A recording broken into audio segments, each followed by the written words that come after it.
This programme now understands that after we interviewed Ms Siddiq on Saturday, asking why she would not help the family of Ahmed bin Qasim, who has been detained in Bangladesh and not heard from, police have turned up at his family home in the capital, Dhaka.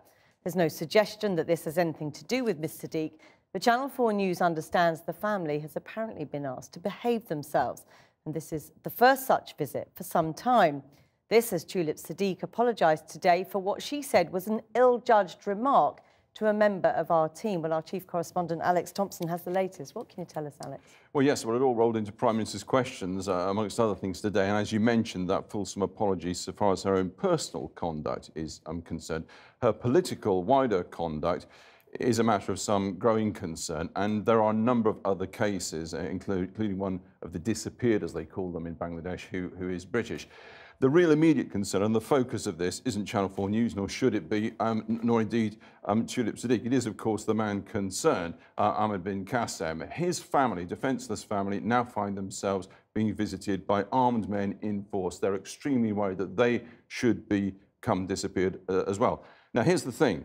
Sometime between Channel 4 News having that meeting with Tulip Siddiq on Saturday lunchtime in London and putting out our piece last night, somehow the Bangladeshis got some wind of it, it appears. It could be coincidence, but somehow they've got informed and they have stepped up the pressure on this family. And that's exceedingly worrying because there are hundreds of people in the opposition in Bangladesh who've been disappeared by what is, by all accounts, globally recognised as an extremely brutal regime.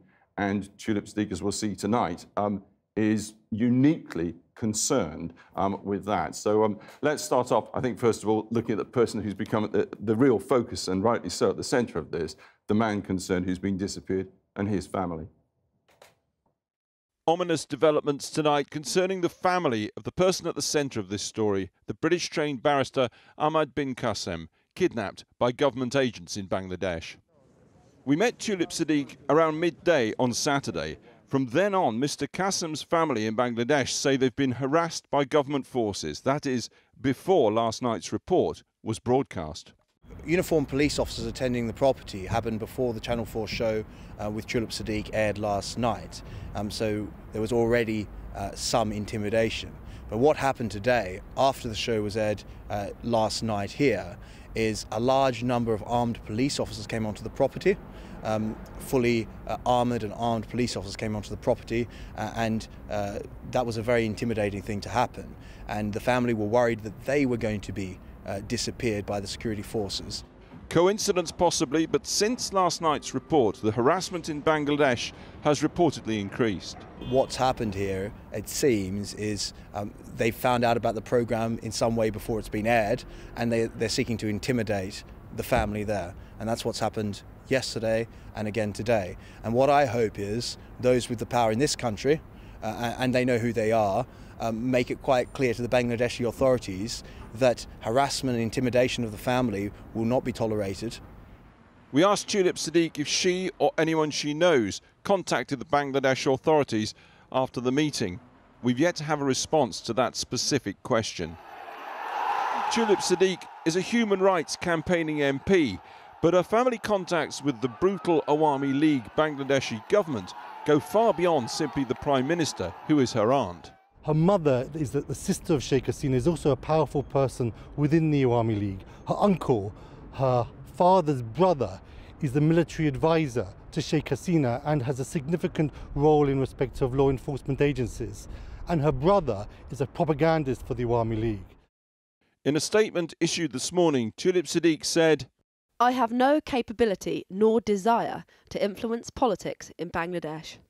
Yet she apparently carried the following, now deleted, statement on her website when she was a Labour activist. "I'm interested in Bangladeshi politics and managed a successful media campaign for Sheikh Hasina, recently elected Prime Minister of Bangladesh.